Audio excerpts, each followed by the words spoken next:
Saya teruskan lagi ya. Jadi kalau saya masih ingat baca kitab karangannya Imam Syafi'i dalam tema yang mirip ini. Ketika beliau ditanya, boleh ndak seorang lelaki uzubah tidak nikah? Waqat qala Rasulullah sallallahu alaihi wasallam andeka sunnati faman rohiba an sunnati faleza minni. Itu kata Imam Syafi'i. Ya kalau dia tidak nikah karena benci sunnah Rasulullah itu buruk. Tapi kalau karena takdir dia tidak suka nikah atau enggak payu rabi ya enggak apa-apa. Terus Imam Syafi'i ditanya, apa dalilnya? Jawabnya Imam Syafi'i itu rileks sekali. Inna wa ta'ala dzakara 'abdan sholihan wa wasafa bi annahu hasur. Terus beliau baca ayat wasayyidaw wa hasura wa nabiyyam minas sholihin. Allah itu menyebut sekian hambanya yang soleh, dan di antara hambanya yang soleh itu berstatus hasur, orang yang tidak nikah. Artinya tidak nikah itu bukan mengganggu kesalehan, maka uzubah itu halal. Semudah itu dulu orang memahami Quran. Kok sekarang jadi sulit tuh salah gurunya apa salah muridnya? Jadi ini cobalah di apa ya, saya memang ingin supaya Pondok Lirboyo itu mudah sekali paham Quran. Saya ini termasuk heran ya, kenapa saya yang ngomong tafsir itu menurut saya biasa saja sama. Tapi saya kata orang banyak itu sudah mufassir. Kenapa saya ngomong biasa saja? Karena ya tadi dengan perangkat-perangkat ilmu kayak usul fikih, kayak fikih sendiri, termasuk kitab Sajarut, memang memahami Quran itu gampang. Wong kafir saja bisa paham dulu. Umar ketika paham Quran itu belum mondok Lirboyo. Masih kafir. Enggak pernah jadi mustahik. Apalagi wakil rektor, enggak pernah. Tapi ketika adiknya Fatimah baca Quran, Toha ma anzalna alaikal Qur'ana litashqa illa tadhkiratan limai, itu dia paham dan menjadi masuk Islam.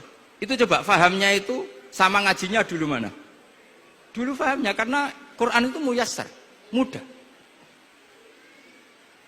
Pernah ada seorang ustadz yang mungkin kalau sekarang agak ekstrim lah. Sama ndak usah bilang cingkrang, ndak usah, pokoknya agak ekstrim ini. Kamu kok senengannya nuduh orang gitu. Sampai saya kadang ketularan, saya ini orang baik gak suka nuduh orang gitu. Itu ada orang yang agak ekstrim itu, datang ke Harun Ar-Rasyid.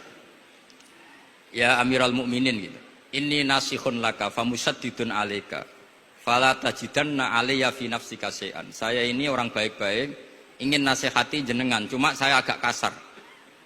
Musaddid itu agak kasar. Dalam bahasa Arab musaddid siddah itu kasar. Kasar atau tegas, kasar lah dalam konteks ini maknanya kasar. Fala tajidanna fi alayya fi nafsika syai'an, mohon jangan dimasukkan hati. Apa kata Harun Rasyid? Ngendikan itu mudah sekali dan itu sangat Qur'ani. Kata Harun Ar-Rasyid, uskut ya ustad. Sebagian riwayat uskut ya jahil. Hei orang bodoh, kamu diam. Inna Allaha ta'ala ba'atha man huwa khairun minka ila man huwa syarrun minni. Wa ma'a dzalika qala ta'ala faqula lahu qawlan layyinan la'allahu yatadzakkaru aw yakhsha. Kamu diam hei ustaz bodoh. Allah Ta'ala itu mengutus orang yang lebih baik ketimbang kamu, yaitu Nabi Musa, ke orang yang lebih buruk ketimbang saya, yaitu Fir'aun. Itu saja harus beretika. Faqula lahu qawlan layyinan. Kok kamu sama-sama muslim mau main kasar sama saya? Kitabnya mana? Kira-kira seperti itu. Akhirnya ustaz tadi, ternyata jenengan lebih alim, mboten sos. Semudah itu orang memahami Quran. Inna wa ta'ala qad ba'asa man huwa khairun minka ila man huwa syarrun minni. Fa inna wa ta'ala ba'asa Musa. Wa Musa tentu lebih mulia ketimbang ustadz ini. Ila man huwa syarrun minni. Saelek-elek Harun Rasyid itu jelek Fir'aun. Musa yang Rasul yang orang sangat baik diutus ke orang yang sangat buruk yaitu Fir'aun. Itu saja beretika faqula lahu qaulal layyin. Harus sopan. Jadi kayak apa? Saya bayangkan kayak apa bahagianya kita kalau melihat santri-santri ini memahami Quran seperti ini. Itu kan mudah, nggak perlu dokter, bisa, nggak perlu, bisa, maksudnya bisa, nggak perlu dapat honoris causa dari apa tadi? Profesor cangkem elek tadi. Jadi karena Quran itu dalil, kata Ibnu Abbas, Al-Quran dalil itu mudah ditaklukkan, dibawa kemana saja itu bisa. Nah, ini yang terakhir, khasnya NU itu wasilah. Ini terakhir, nanti setelah ini selesai. Tapi saya mohon MC atau moderator atau siapalah ngasih waktu Gus Rizal untuk bully saya. Dan saya jamin tidak tak balas. Tidak tak balas dan saya latihan legowo. Legowo tadi wal afina aninas. Sudah itu kata Rasulullah kan gitu. Orang yang meninggalkan debat padahal dia benar, karena wau betan firbatil jannah. Jadi sudah saya ingin masuk surga lah, tidak usah repot-repot berdebat. Wasilah misalnya Gus Kafabi niru Mbah Makhros atau Mbah Mun niru Mbah Karim niru Mbah Khalil Bangkalan sampai guru-gurunya. Karena zuriyatam ba'duha min ba'd. Saya juga alhamdulillah kemarin 3 bulan yang lalu, 4 bulan yang lalu Pak Said itu nyari nasabnya di Kudus. Kebetulan beliau sudah dengar-dengar kalau saudaranya Mbah Sahal. Mbah Sahal itu sepupunya Mbah saya, nyari-nyari ketemu. Ketemu beliau senang sekali. Cuma terakhir tanya saya, Gus, saya dengan kamu tua mana? Tua saya, buyut kamu adik buyut saya, kata saya. Nyai Fadilah itu saudaranya buyut saya, Mbah Maksum, buyut saya. Yang di Pondok Damaran, saya sampai sekarang masih ngajar di Pondok Damaran, belakangnya Masjid Menoro itu. Mbah Mun pernah cerita gini, orang itu banyak yang anti wasilah. Wasilah itu ya niru guru, gurunya guru. Terus langsung niru Kanjeng Nabi. Atau langsung niru pangeran. Itu Mbah Mun, saya masih ingat betul, dalilnya mau ihdinas siratal mustaqim siratal ladzina an'amta 'alaihim. Jalan yang lurus adalah mengikuti orang-orang yang telah engkau beri nikmat. Kenapa Allah tidak menghentikan siratoka jalan kamu, jalan engkau? Allah itu tidak makan. Bagaimana cara kita niru Allah makan? Wong Allah tidak makan. Allah tidak tidur. Bagaimana kita niru Allah tidur? Fa innallaha la ya'kulu wa la yanam wa la yashrab. Nah, niru itu ya orang, kata Bamun, karena manusia itu hadis, Allah itu qadim. Jadi tidak ada hubungannya barang hadis dan barang qadim. Jika kalau ingin niru ya niru manusia. Manusia itu siapa? Ya tentu masternya Rasulullah. Tapi kan walau lala ulama lama arafnal anbiya. Tanpa ulama kita tidak tahu Nabi melakukan apa, karena ini butuh sanad. Masyhur itu walau la murabbi lama arafna rabbi. Tanpa murabbi kita tidak tahu rabbi. Nah, ini penting saya utarakan sehingga di Quran itu setiap orang baik itu disebutkan orang-orang baik itu siapa? Ulaikal ladzina an'ama Allahu 'alaihim minan nabiyina min dzurriyyati Adam wa mimman hamalna ma'anu wa min dzurriyyati Ibrahim wa Israila wa mimman hadaina wastabaina. Selalu orang baik itu diceritakan orangnya dan ngikuti orang juga. Ulaikal ladzina hadahum wa fa bihudahum muqtadi. Kenapa? Karena kita tidak bisa niru Allah, karena Allah itu tidak makan, tidak minum, tidak tidur. Tentu tidak nikah. Tapi sekarang orang tuh geger, wanut guru-guru ra mesti bener. Sing marai kaidah nak guru ra mesti bener tuh kita.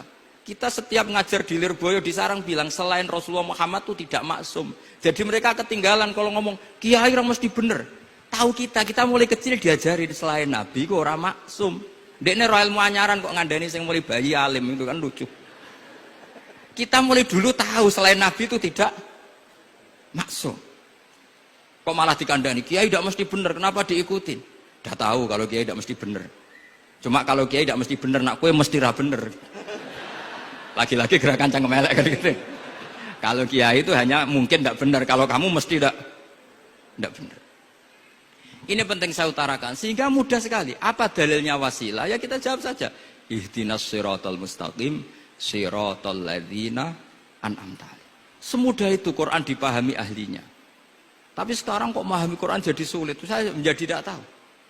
Ya seperti tadi Izzuddin bin Adi Salam itu banyak dalil la yutrakul haqqu li ajlil batil. Itu contohnya itu hanya innas sofa wal marwata min sya'airillah. Ketika sofa dan marwah belum steril dari berhala-berhala itu, ketika Ka'bah belum steril dari berhala-berhala itu, Nabi tetap tawaf di Ka'bah, tetap sa'i di sofa dan marwah. Kemudian itu disimpulkan la yutrakul haqqu li ajlil batil. Segampang itu agama. Tapi kenapa menjadi sulit? Jadi saya mohon sekali karena kitab itu sedang dikaji di PSG Pusat Studi Quran, juga dikaji di pondok saya. Dulu Syekhina Maimun pernah baca juga. Sekarang di UII yang ngajar saya. Jadi saya ingin, dan itu diajarkan ditulis lah oleh ulama sing ma'ruf, bahkan gelarnya Sultanul Ulama.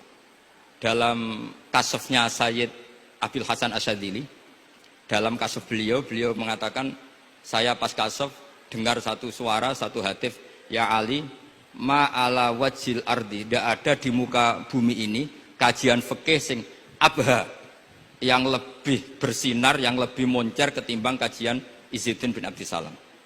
Dan tidak ada kajian ilmu hadis mengalahkan kajian Abdul Azim Al-Mundhiri yang ngarang At-Targhib itu. Era Sayyid siapa? Abil Hasan Asy'ari. Dan tidak ada kajian ilmu hakikat sing abha min majlisika. Dan alhamdulillah kita punya kitab itu, Qawaidul Ahkam, Syajaratul Ma'arif, Izzuddin bin Abdissalam. Juga kita punya kitab Abdul Azim Al-Mundhiri karena kita pakai At-Targhib apa? At-Targhib itu mukhtasornya Muslim juga.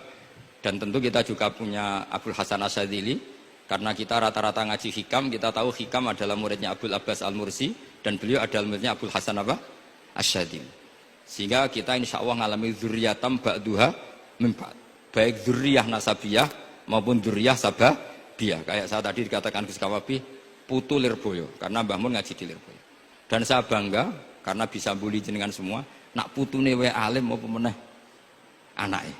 Mun sepakat iki, nak putune wae alim apa meneh anake. Pun assalamualaikum warahmatullahi wabarakatuh.